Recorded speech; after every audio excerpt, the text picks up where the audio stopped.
welcome y'all to another BANGover podcast anniversary gush, the plug-in. We're still working on names over here. We're just rolling. We have a long title for this. Another BANGover podcast. As always, Scott Allen, and I'm with Chris Myers, our producer.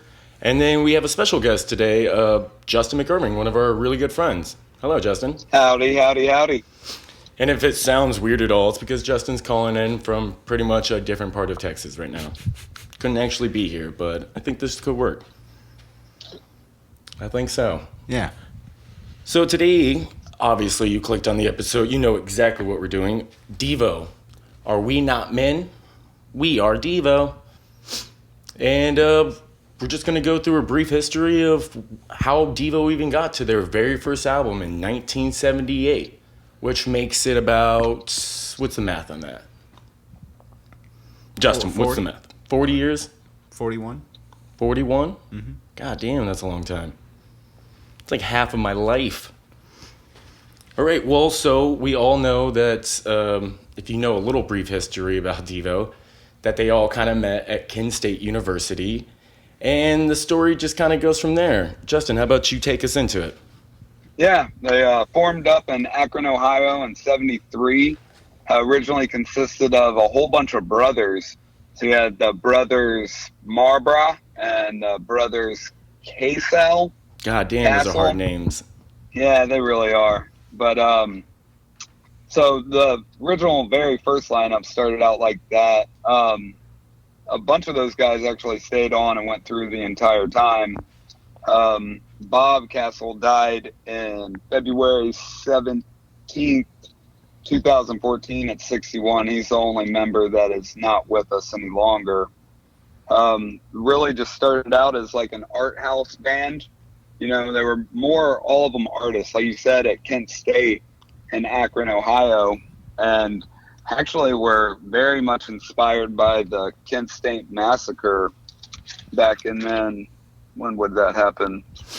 The Kent State Massacre, the shooting, some would call it the Kent State shooting or the Kent State Massacre, but it happened in May 4th, 1970.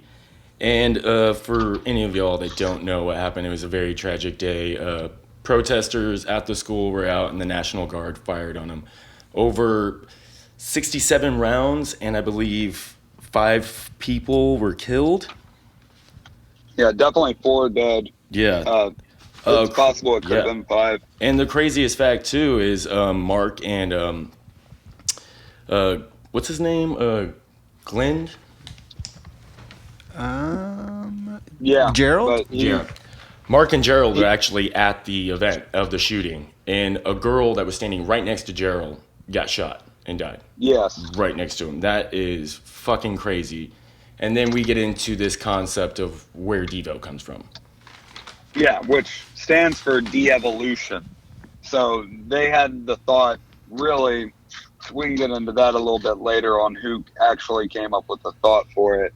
But de-evolution all starts from basically a term in philosophy where they believe that people are stopped evolving, have begun devolving. And it's attributed to, like the Kent State shooting or just seeing people being hostile and not being able to, basically get along with each other in society. A lot of stuff from like World War II and as well, like there's so many different, I don't know what you would call them, like different types of parties or groups of this way of thinking, like our next democracy, stuff like that.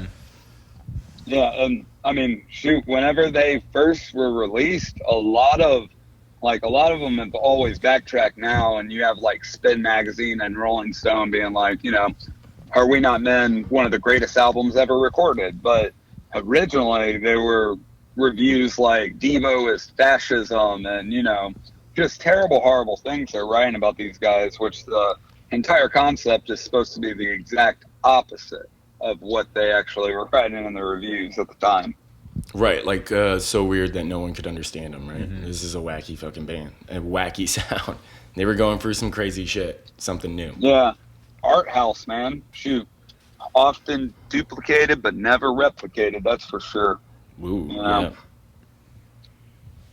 I mean, if we can keep going with like the history of like Devo and like, did you read like some of those fun facts that like in an interview like David Bowie and Iggy Pop like talked about Devo when they never even met Devo? I mean, and they were just like they're the band of the future, and then yeah, fucking well, Bowie record had a lot producers, more yeah. to do with that in the beginning. If you actually want to get in like the conception of the album, they started out, as this art house band, and basically went and were making like home videos. The very first early works that they did was called the complete truth about de-evolution. And it was a home video, and it consisted of a few of the tracks that actually made it to the album, which would be Jacko Homo and Secret Agent Man, which was a like B-side rarity song for Are We Not Men.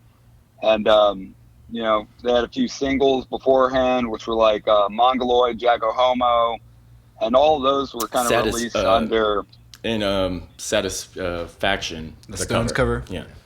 Why is it always a cover that people usually get famous for in the beginning? It's like because people know that song very well. It's like you put that on the album as like a single or something, and you're guaranteed play, you're guaranteed people understand it, you know what I mean? Yeah, of all the songs on the album, it's one of the only one. I mean, for as rock and roll, they kind of deconstruct it too. But it's weird. Yeah. Yeah, but that's another one of the things is like, so they were just an art house band, and they were playing parties and stuff at the time. This is way before their signing with Warner Brothers or anything like that. Like I said, this is dating back to like 77 and 76.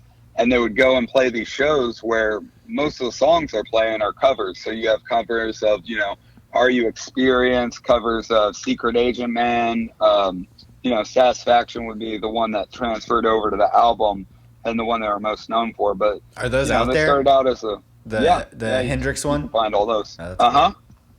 That's cool. Yeah. So once they started with all that, I mean, immediately hated on the college scene, They would go and there would be like a band playing cover songs, and they would get up and do like, say, a cover of Bad Company. And then from that, straight into just their own stuff. So like going from like cover songs to, say, Mongoloid or Jacko Homo, and the audience just immediately booing them, hated them tremendously. And then, from there they went into the home video, recording all that, and that gained a good bit of like, just fans and, exposure in some word ways, of mouth. that's something, yeah. Exactly. And then that's when you were saying Bowie and Pop were kind of like, oh, wow, this is the band of the future. And Bowie actually was part producer on Are We Not Men, and was busy filming a movie, something Juggalo, one of his early films. And he would actually come in and help Eno on the weekends when he wasn't shooting. Oh, that is a fun fact, because Brian Eno's is like known for pretty much every band in the goddamn world. I think Bowie got credited too as like a remixer. Like he's credited as like the mixing / engineer or whatever for a few tracks. So he just took Brian's work and reworked it. So famously, Devo were huge fans of Eno's, but they were also extremely hard to work with in studio. When you have an artist that is so set and driven on producing a sound and a vision that they know what they're going for, it's kind of hard to get you to sway from what your ideal version of things is. So Eno would develop tracks and sounds and all kinds of stuff, which they would just look at each other and be like, yeah, thank you, Brian, but we're not going to go with that. And a lot of those tracks is what Bowie is credited for reworking or doing remix versions of them that came out, decades and decades later. Yeah, for real. That's just so crazy that he was saying like he was listening to David Bowie, because he was, I'm talking about Mark, the keyboard player, and he was trying to get all these weird sounds, to like synthesize in, and he was trying to get this liquid sound. And he said he heard it on a weird like David Bowie B-side song, and it was Brian Eno's that was playing the keyboard. And then he was like, oh, that's what I'm going for.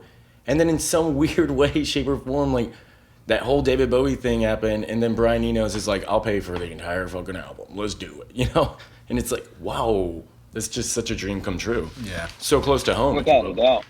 Yeah. One of the craziest things, I remember an old interview I saw with them where he was talking about trying to get the sound of like Pepto-Bismol commercials or like Alka-Seltzer, the sound of Alka-Seltzer entering the body, and you're like, what? Yeah, it's kind of wacky the way he described what they were going for. But when the sound you listen, of the future. Yeah, you listen to the albums, you listen to their albums, you're like, oh yeah, okay, I see it, I hear it. Yeah, I mean, other than that, we could get straight into the contract was signed with Warner Brothers. That was back in 1978, and a lot of that had to do with the recommendations from Bowie and Pop. Right, and October, and getting to play Saturday Night Live. I don't know why I couldn't say that. And that was kind of October 78, and they did it right after, the week after the Rolling Stones did.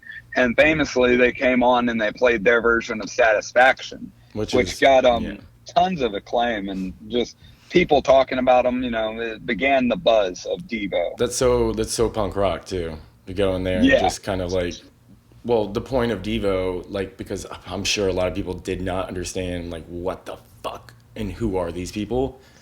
But it's cool because they're like in on the joke and they're laughing about it, And, and it's causing like chaos, rock. Yeah, well, I mean, even the length of the album is very punk rock, man. 34 minutes, 24 seconds. Whoa.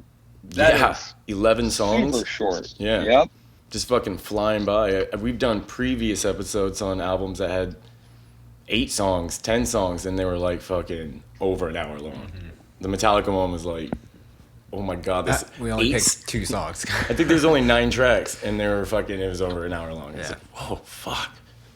So this is like fast, weird, crazy. I love the story of like how they got their jumpsuits and that they were like so hot on stage that they were like halfway through the set they would start peeling them off, and it became kind of like a thing because it was like the show was ramping up, but it was just them like, I'm gonna fucking die if I don't get this fucking off of me.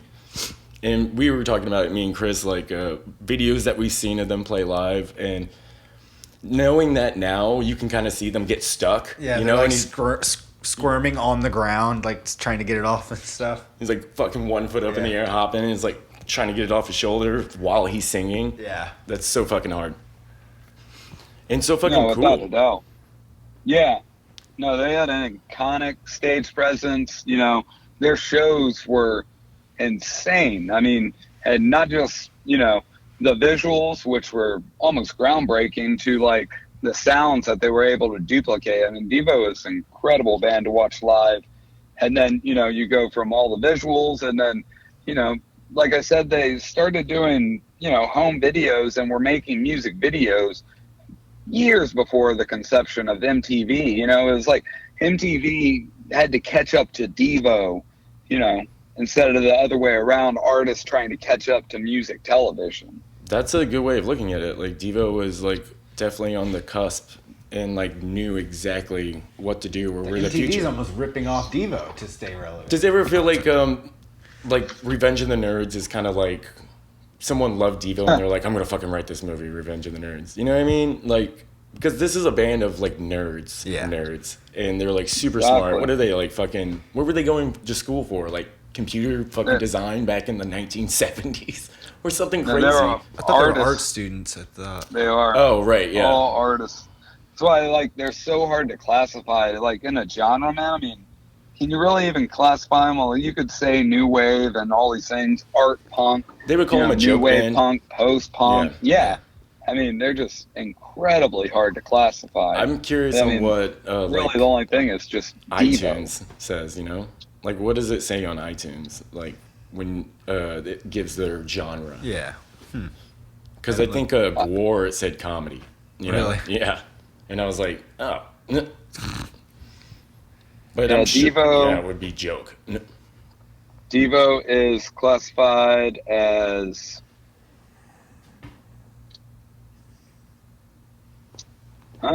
I do not even see a genre on there. Devo is Devo. Alternative. Yeah. Just kind of a broad it's alternative. A fucking broad.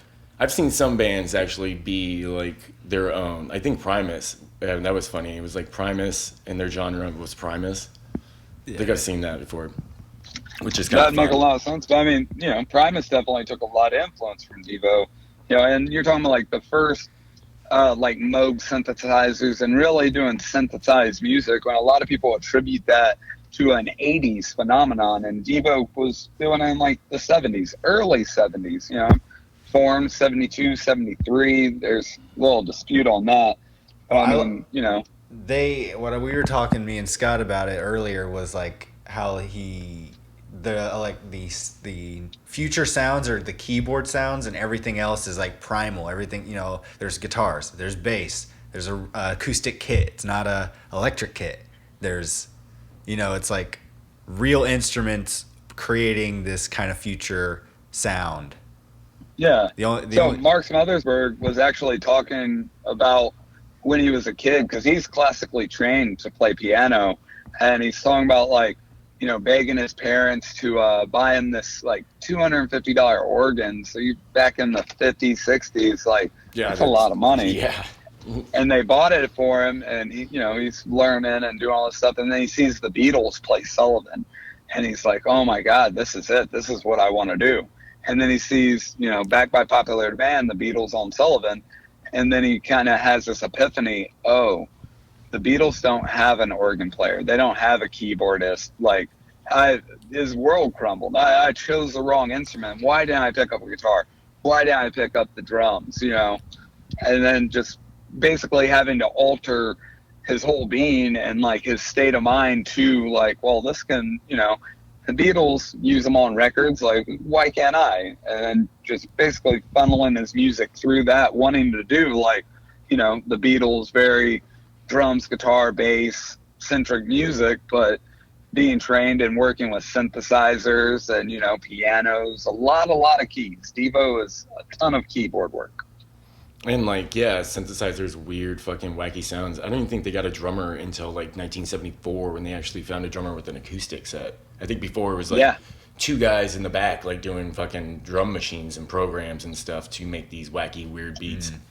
Which is without a doubt. Yeah, which is so much better, even when you have a band like that you're going for that type of sound, to get a drummer that can play those type of sounds on a drum kit, because the drummer brings energy and life to every show. Listening to the live version, if you at the end of the album, it's got the live version, at least the remaster. Right. Yeah. Special edition. That all those songs are like amped up, and then when you add that acoustic kit feel, like the real drummer feel, then you get that like crazy drum fills and the crazy snare work and like those. And it gets a little bit more aggressive on live shows as well, which is all those songs are sped up when they play them live, and that's just what people do, man. You just get excited, I feel like. Yeah, well, the first few times I was even listening to that album, like that's when I was like, oh my God, who is this drummer? This is insane stuff. That's what like, I was saying too. Satisfaction to be like the end all be all.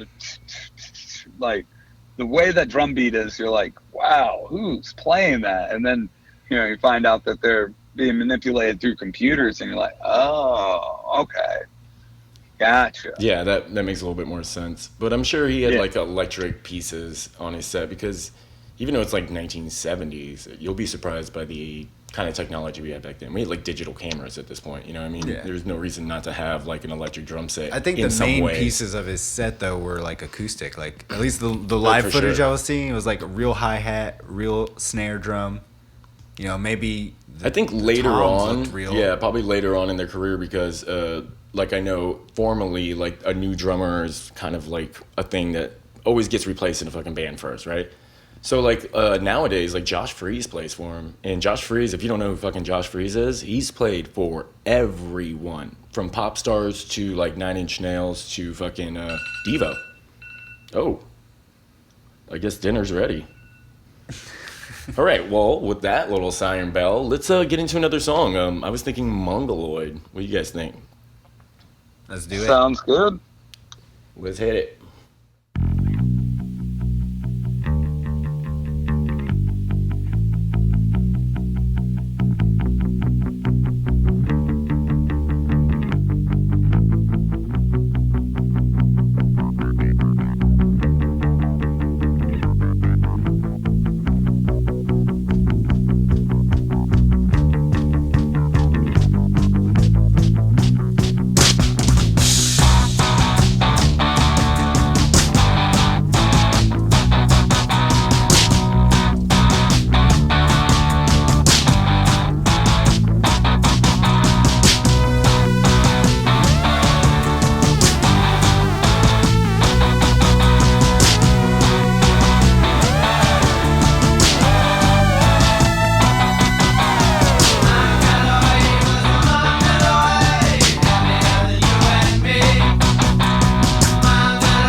Let's start talking about a little bit about like the album and get more into Brian Eno and the whole process of recording, because those are really fun.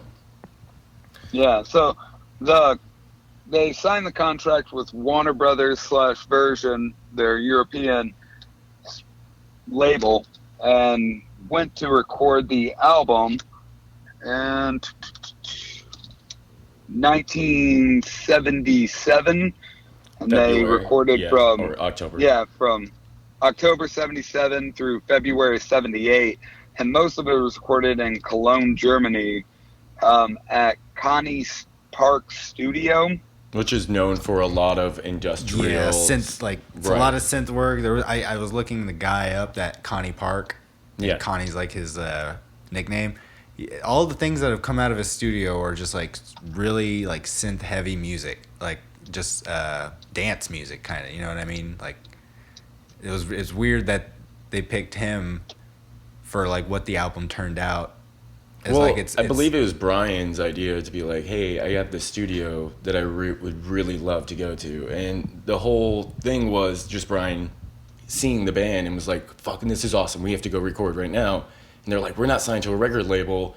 And Brian was like, don't worry about it. I'll pay for all of it. And let's fucking record. And he's like, well, where? And he's like, I have this place I really like in Cologne, fucking Germany. Yeah. Which makes sense, because if this is what you're going for, a bunch of fucking crazy synth sounds and places, they're at home. You know what I mean? Like, it's probably why this album sounds really good for being 1970 fucking 8 and just using a lot of synthesizers and stuff. You know, we're still like in the 70s and making it sound pretty cool. I always think of Stevie Wonder's first album that has a lot of synthesizers, Music in Mind, which he was using that giant synthesizer fucking rig. God, I forget what it's called. But it was like a whole room that took up this fucking synthesizer because his fucking computer was the size of a room, you know? And Stevie Wonder would just like play on top of it. It was kind of crazy. Yeah. Emerson, Lake and Palmer did that same thing. He had that same big ass fucking rig on stage with all the plugs. Oh my God. To play, yeah. I mean, pretty cool, because if I ever went to a show like that, especially to a Devo show, I'd be like, what are they doing? Yeah. Like, I mean, you need big rigs like that to get those sounds you pulled off in the studio, you know, if it's that same equipment. Right. And then you're trying to sum down what's in the studio into a little keyboard. It's probably not going to sound the exact same. Or I've seen some of them like play key guitar. You know, you guys ever seen them? I think it was like Whip It music video or something. Key guitar was like one of the first bands to jump on that. The key guitar? Yeah. Oh my God, that was probably built for them. Guitars, cone hats. Yeah. Those weird hats that look like they just stacked up perfect with each other, like at the end of the show. You know, they just stacked and fucking just threw them in the back of the van. Fucking. Oh yeah. Pretty cool. So, like you were saying, like they recorded this in Germany, fucking with Brian Eno's, and yeah, David Bowie is credited on this as well, because of like just coming in there. You were kind of filling in on this. Didn't hear this part where like I guess David Bowie just came in and fucking was like, oh, I hope you like mix a little bit of this. You know what I mean? On my free time. Yeah, he was actually busy. He was filming a movie called. Oh man, I have it written down here. American Juggalo. Was that what it was? Yeah, American Gigolo. Gigolo. That's it. What? Yep. I've never seen it. But I've heard about it. I mean, just the amount of people that were interested in producing them before they were even signed, and that's one of the craziest things about it is ultimately the album was, you know, released and done under Virgin Records, which is a subsidiary of Warner Brothers in Europe. But originally, I mean, you had people like Brian Eno, David Bowie, Iggy Pop, Robert Fripp, just to say a few that were like totally interested in committing to this band and producing their first album. I mean, after, you know, going on and not being able to find a record deal in the beginning, Eno and Bowie put up a lot of the money, and Eno produced the record while Bowie was filming the movie. Bowie would come in, do his stuff on the weekends, and because they didn't have a record deal, Eno actually paid for their trips back and forth from America to, I mean, the whole thing was mixed at Plank Studio, and eventually they ended up getting signed. And just in return for the work that Eno was putting into it, all he asked was for the subsequent deals and share of the profits of the record once it was signed on. Which is pretty cool, actually. Like, he funding all this money into this project, and it's like he didn't even think that he's got a lot of faith in him. Yeah, he's not even like hesitant that this is not going to be gold, baby. But yeah, especially like really Brian Eno was super successful already. Yeah, super successful. He was gorgeous back in the day. You should see pictures of him. He was like, man, that's a pretty man. You know what I mean? But you're playing with David Bowie, for God's sake. Another pretty man. Yeah. You have to get a bunch of pretty guys to play with you for, like, image reasons. I don't know why I think he's so pretty and dreamy. But, I mean, Brian Eno, like, his list of shit. Oh, yeah. Oh, my God. And even, like, modern day stuff. I saw, like, Coldplay on there and... No, so accredited for inspiration of artists all the way back to like the 70s. I mean, man has been a huge part of music and, inspiration for musicians for long back as it really goes, man. Brian Eno is huge. He's, one of the gods of rock. I was reading that David Bowie was one of the people that was up for publishing it. So, like, whenever they were going, like, showing the record off to Warner Brothers and everyone's fighting for it, Bowie's publishing company, I don't know what it was actually called at the time, it had a weird name, but they were up in the discussion for it, and I wonder why they didn't choose him, being that he also fronted money for it. Maybe Warner Brothers offered a better deal. Was there a little bit of conflict in that decision of like, hey, I fronted the money, I'm willing to publish it also here and produce it, and yeah, it could have been, man. It could have been just the recording process itself, because it's unfortunate, and Devo themselves go back and talk about it, but like I was saying, man, they were not a fan of how he worked in the studio. They were completely unwilling to experiment, but like I said, when an artist goes in there and they have their vision in mind, I think you guys even spoke about it on your Metallica Master of Puppets, or Ride the Lightning. When they were in there and they're messing Injustice with the for All, by the way. You just listen to every album up into Justice for All and just stopped. One of those ones, I'll get there eventually. Before the cut hair. Yeah, something like that. But they had a very set vision for what they wanted to do, and they gave that guy hell messing with all the levels over and over and over. He was nice in the interview, and he was like, I just wanted to do what I difficult to work with, and then was like left it at that. Yeah. So like the exact opposite with Devo, where later on they're like, man, we are really sorry, we really wish we would have been more receptive to Eno's wise words and his decisions and the mixes and things that he developed. In that interview, I believe we both saw, Mark said, I wish we could go back, or if he was here right now, I could ask him, could you mix this how you think it should sound? To get like another, like use those, because he has like the old tapes, he was saying, Mark does, that we could go back in, and it has like all the sound effects or like drum tracks, and it's a separate reel and stuff like that, and he has like some that are labeled that were these weird experimental sounds that Brian Eno was kind of adding in there. And that was fun too, where he was like, they were listening to it and fucking one of Brian Eno's sound effects would come in and he would like immediately turn it down. Like nothing even happened. The band like looking around like, what the fuck was that sound? You know what I mean? I don't fucking want that. Yeah.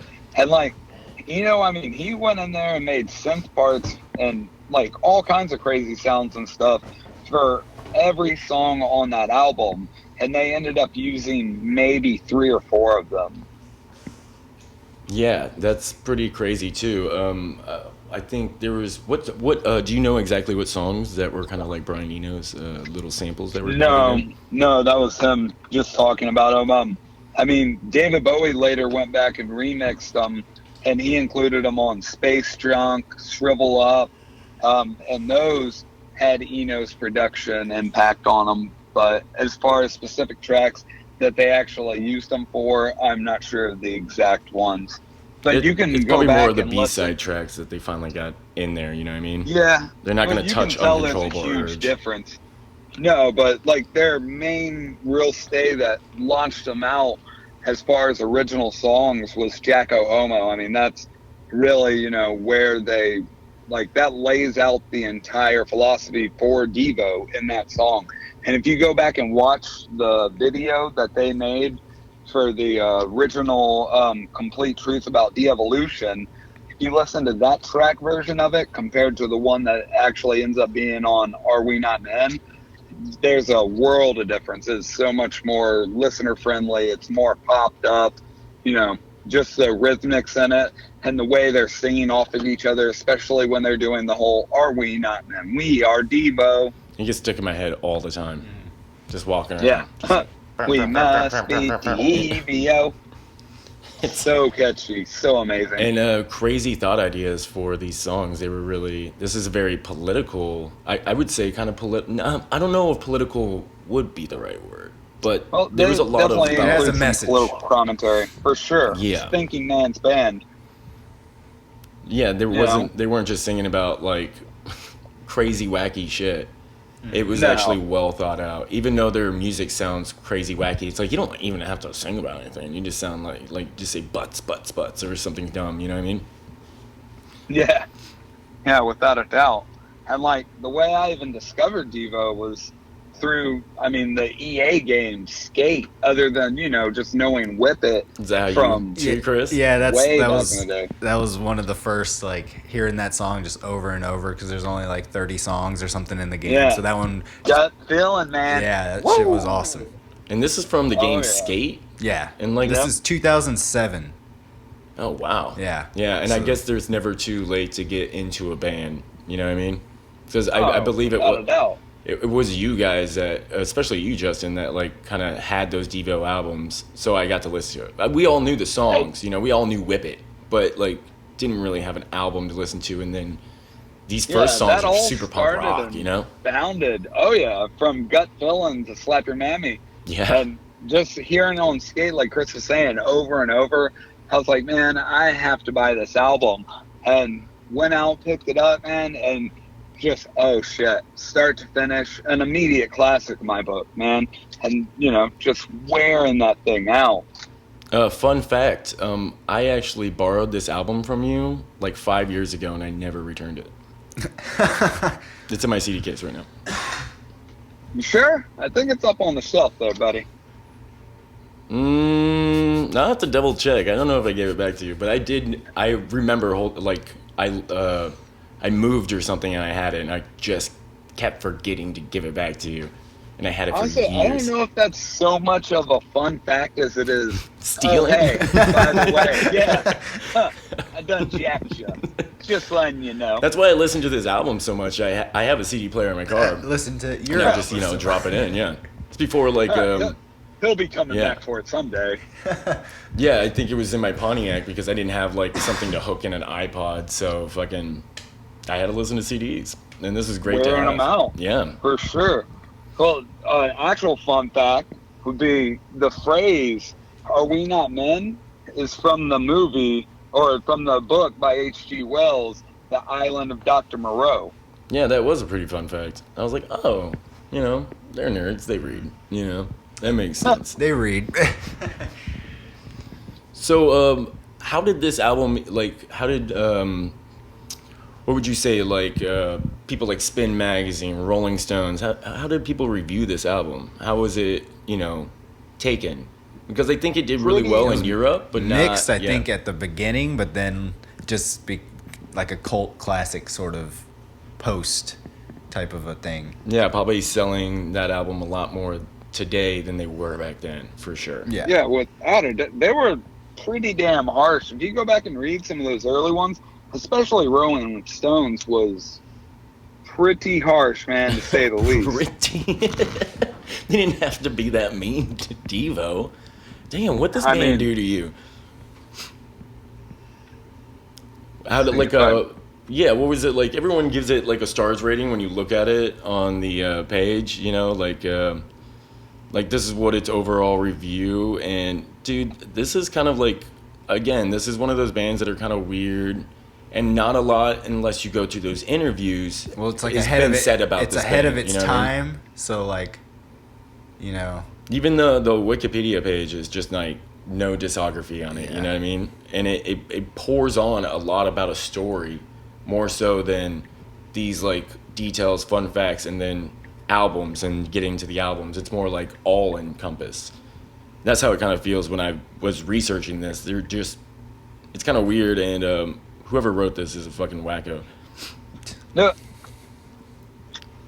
So I always thought, like, damn, who the fuck is Devo? And then I think listening to those albums, I already knew who they were, you know? I feel like I knew Devo when I was a kid. Like, when I was a child, I think I saw, like, a music video. I just always knew. I think we always about, you know, Whip It, or, you know, you hear it in pop culture, or you're watching MTV or whatever the fuck. Yeah, I just always knew Devo. As soon as I was, you know, listening to my dad's music, I had Devo. And it is kind of, like, weird that it's such this really smart idea and this really weird music to listen to. But, like, kids would love it. Like, you put this on for a child, and he's like, oh, this is fun. You know what I mean? And the costumes are kind of fun. I think that interviewee guy was like, I was 5 years old when I saw you guys play Saturday Night Live, and I loved it. It was like 5? You know? Speaking of, like, the costume and stuff, that was part of, I cannot remember exactly who specifically wrote about it, but where they're, like, you know, ties right into calling them fascists and, like, basically just calling them a more contemporary way to basically sell out. And, you know, every part of them, like you were saying with the jumpsuits, kids can buy the jumpsuits, the masks, the hats, you know, it's a commercial capitalist way to cross over from your music into marketing and selling. And it just basically makes them like all around just total sellouts. And you're like, that's the complete opposite of everything that they're going for. But the way things are misconstrued, I mean, Rolling Stone is notorious for writing terrible reviews and then going back on their word and flipping the script and, you know, just, oh no, we would never say anything like that. Like, just glowing reviews. Now this album makes it into like the top 100 greatest albums all times, or like, you know, any of those weird BuzzFeed style articles you see all the time where it's like 10 albums you have to have, you know. Yeah, if you haven't heard this, like, this is iconic. Like, fucking, for kids nowadays, if anyone's never heard this album, fucking buy it. Like, go fucking buy it and listen to it in a way that you can just, every song, listen to it in its order, you know what I mean? Don't jump like around. 34 minutes. It's 30, Yeah. You know? Come on, get with it. And I can't believe that Rolling Stones really shit on it that hardcore when it came out. I mean, it was a lot of them, man. A lot of them. Do you think it's kind of like how it is nowadays, that like something like that Sarah Silverman thing where like you play a character on stage and then you can take something out of context and be like, see, this is why they're fucking sellouts or something? It's because they were so on the nose that someone that's not thinking that it's a joke, you know what I mean? This is like a crazy way of thinking, really doesn't get what it's going for, and then totally takes it the wrong way, you know? Yeah. I can't really speak for how or why people misconstrue stuff, but I mean, especially just, with Devo, someone that's you know, pissed off. anything that you watch about them, I mean, they try to stay pure to their vision of what they believe, and you know, the whole theory of de-evolution, like they still stick to that today, you know. And then the art house that comes all behind it, like even that album cover is so just off the wall crazy looking. Like, I've never seen anything like that before in my life. It's just your regular like college graduate guy with like the little golf hat on. There's it a seems golf like ball some in the National background. Lampoon's kind of thing, you know? There you go. Like Mad Magazine. That's what it really reminds me of. And that's funny because, like, you know, Mark went over to Mad Magazine at one point and was like, I think doing some artwork, and why does it keep doing that? I hate you. There's no volume. I'm so sorry to the listeners. Well, let's play another song and then we can get back and talk about how much we love this band some more. I was thinking Praying Hands. This is my favorite song on the album, for sure. I've always wanted to cover this song in a heavier way. And someone give me the chance to. I would actually be really down to hear something like that. That's what I said. Let's check it out.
And that was Praying Hands by Devo.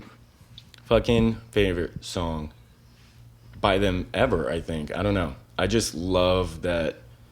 I got them praying hands. It grooves so well. I got them right hand. You know, it's like, oh fuck, man. When the left hand did left. Yeah, I love how they sing. I always loved their how Devo sung as well, because it didn't even feel like singing. It felt like a bunch of like shouting real loud, you know. And it was like, who was the actual singer of Devo? Was it Mark? And they kind of like there was a lot of other people just chiming in. Yeah, Mark, and then Bob Castle. He also did a lot of the backing vocals. His brother, like I said, was the only member that ever died, and he stayed with them up until I think he retired once he began to get sick. Yeah, his career spanned more than 40 years. Did a lot of audio engineering, things like that. Well, that is really sad, but there was a lot of people that have been in this band. If you look at that list, and if that's the only one, and we're saying this album's 41 years old, it's like, that's a pretty good number. That's a pretty good. Yeah, everyone's doing pretty well. Without a doubt. I mean, it's just kind of, it's not really sad, but I mean, without a doubt, this album is the Devo album. If you're going to have, or if you're going to listen to one, this is the place to start, and in a roundabout way, it's also the place to end. I mean, you know, they have other phenomenal albums. They grow more and more as a acquired listening, but man, I cannot talk, you know, I'm glowing about how well this album is like I said, 78 to now, it stands up. It just holds together so It really well. does hold together. I mean, every single track on there, you know, how you're saying, from Praying Hands, Space Junk, Mongoloid, every song is just a banger without a doubt. Do you feel like this album might be like inconsistent in some ways, song after song, or do you find it to be very consistent throughout the entire 11 songs? No, I love every single song on this. And like, as I go back to it, you know, more and more, my favorite song will change over and over. So like, that's kind of true. Like 2009, whenever Skate, yeah, yeah, or like, you know, Slap Your Mammy, you know, and of course, oh man, help me out here, Chris. What, their song, their number Gut one Feeling. song? Yeah, Yeah. Slash. Yeah, so like, it was like Slap two Your songs. Mammy. Yeah. Yeah. So like, whenever I heard that, of course, that was my favorite jam. I was like, oh my god.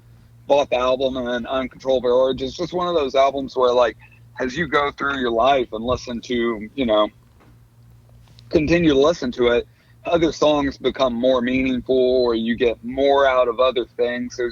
It's a very deep well of inspiration and just, you know, great listening, man. Like you're saying, it's 34 minutes, you know, there's no time. Like, you can listen to this album every day without it getting old. It really did just like go on a cycle in my car. Like, it just ended and I just started back up, you know? I would turn off the car, come back in, another song. It was like track 8, and then it would end right back to the first one. It was like, it is a perfect just like over and over again kind of thing, yeah. To listen to it a lot because you're obsessed with it.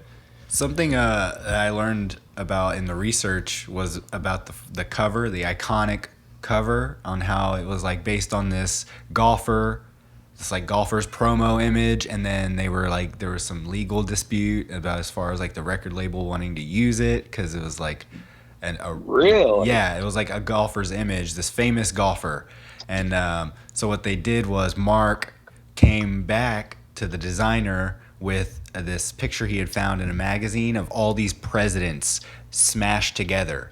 The faces like of Kennedy, of like Nixon, like a bunch of presidents, like the eyes of like one president, the nose of, so it was this amalgamation face that he pulled from this newspaper or magazine, and he brought that to the record label, and then they mixed that with what they currently had, and you know, and then that's what we get is like this crazy, you know, mix of presidents. It's that's just amazing. I always like, and it's such a weird, like, if you go through and look at their other album covers, nothing is like that out there other than that one.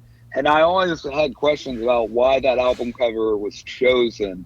You know, when you get to the next one, Duty Now for the Future, I mean, that's more like the Devo that you think of when people say the words, you know. It's very digital, very blocky, you know, it's them standing there, their faces are obscured. And then from there, Freedom of Choice's cover is just Devo with them all standing there with, you know, the little cone heads. I mean, that's really where they found their commercial success with it. But I always wondered why that album cover was so different from all weird. The others. It's even crazier if you look at like the re-release, like the deluxe edition. The hat moves. There's subtle details in the face. It's flipped around, and it's like that for all their albums. When they do the deluxe, it's a completely different picture. In some cases, they were just like, one's darker, one's lighter. I think I saw a picture of the UK. Duty Now for the Future has 2 different like actual album covers. Yeah, you know what I mean? Like you were saying, Chris, the UK album release, the alternative version of it is actually taken from the video for Jacko Homo, where he's standing there doing, like, he speaks about like the dance that he does in there, and it's because one of the first times like anybody was listening to any of their music that they first recorded, one of their friends was like standing in the background kind of doing this like jumpy little Irish jig. And if you watch the video, that's what he's doing while he sings the lyrics. And he's like waving his arms around, and then they go into the bom, bom, bom, bom. I don't know why. That's what that cover is. Every UK cover sucks. The Jimi Hendrix one, like they all really, just it's so bland. They want to see the band. Yeah. Like the band has to be prominent. The fucking face. And that's why I think what you were saying, Justin, like why is this one so different? And it was probably a record label being like, we have to see your face because they want your face. And then Devo always fucking it up, like putting on sunglasses or wearing the hat. Be like, no, we're not gonna do it because we're Devo. We don't conform, you know? Devo is punk rock. Maybe you didn't know that. And then probably like Devo is over conform though. Like that's kind of the thing, you know. Over conform, like, but like attitudes of suits and images, you know.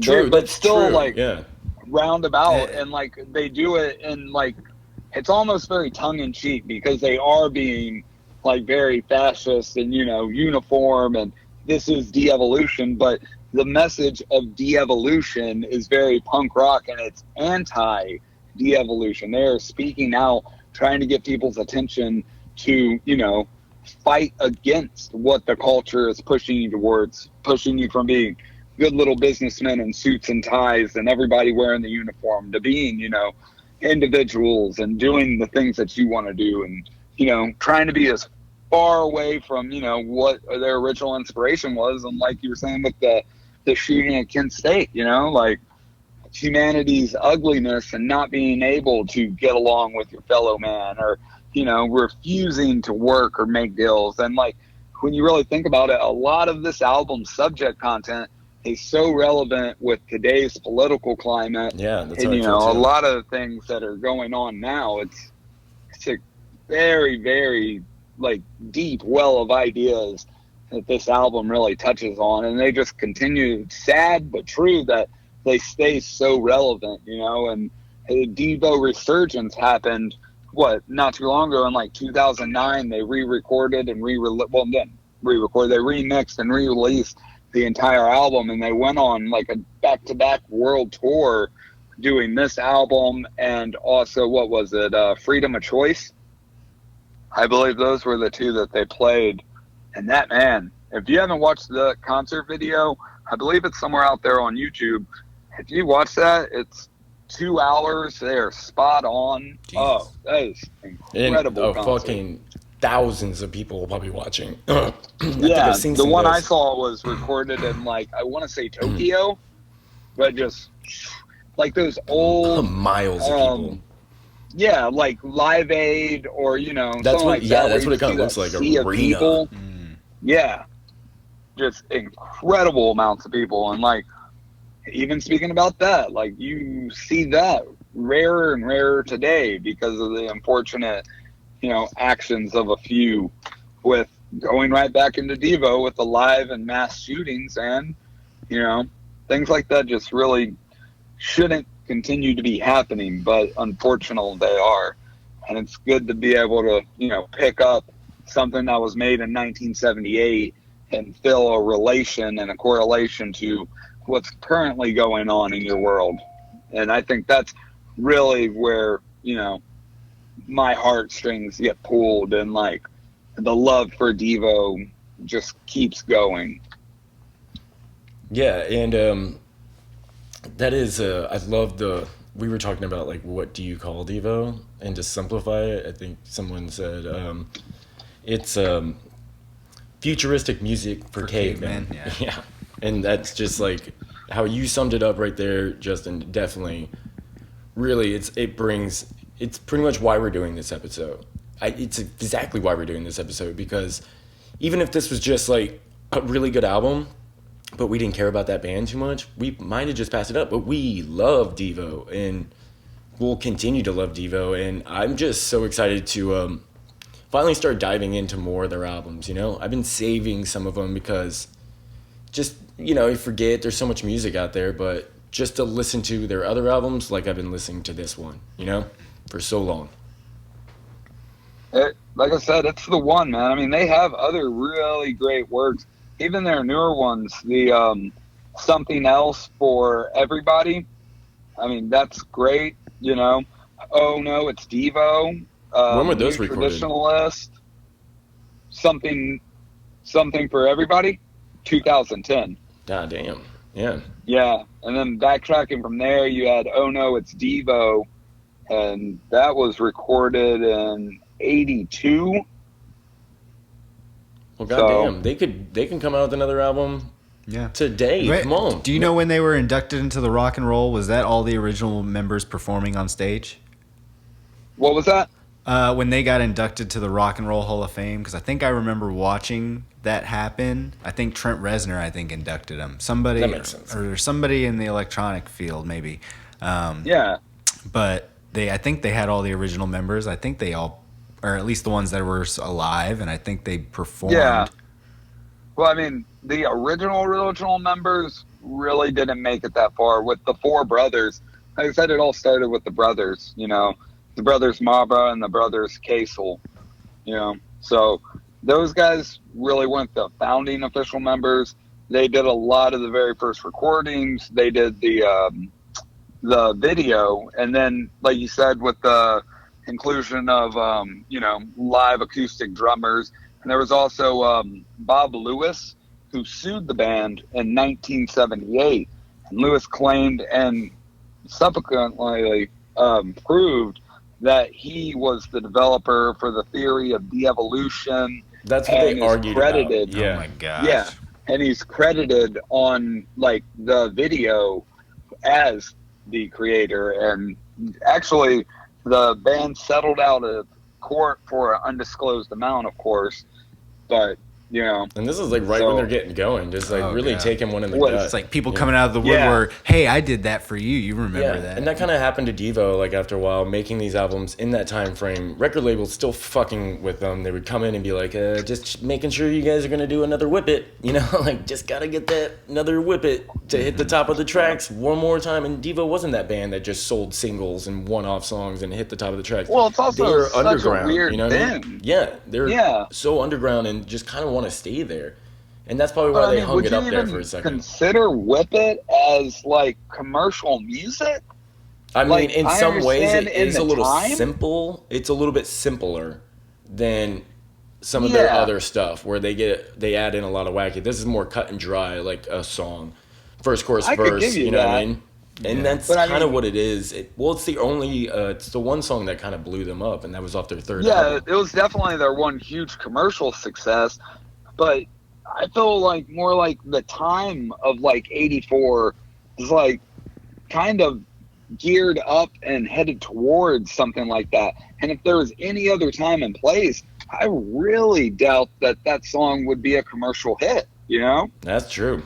That's true. Which is I just love the music just video. kind of one of those things, Oh, everybody remembers that with the beautiful Hispanic woman and her outfit, that smoking whip it good. Yeah, smoking the cigarette, whips it out of her mouth, whipping off her clothes piece by piece. What a weird video. They're in the black leotards and that red hats, man. No it's sleeves. almost Western-esque. They're on hills and shit. It's definitely MTV before MTV, like you were saying. They invented MTV. They're great at this. But we have to wrap it up at this point. We fucking love this. And if we keep doing this, next year we're going to fucking do another episode on the same fucking thing. Because this is one of those albums that we didn't get to everything that there could be said. You know what I mean?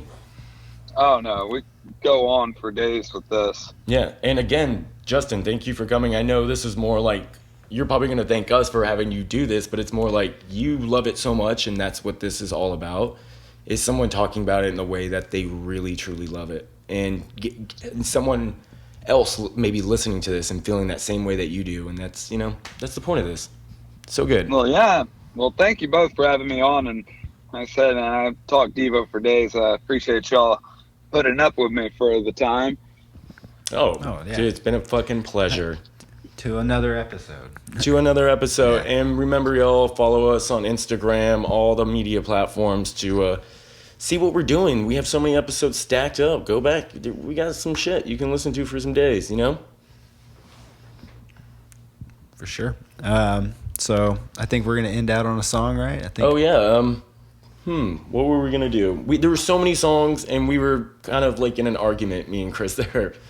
Not a real argument, but what songs do you want? He's like, I don't really want that. Well, can we play the whole album?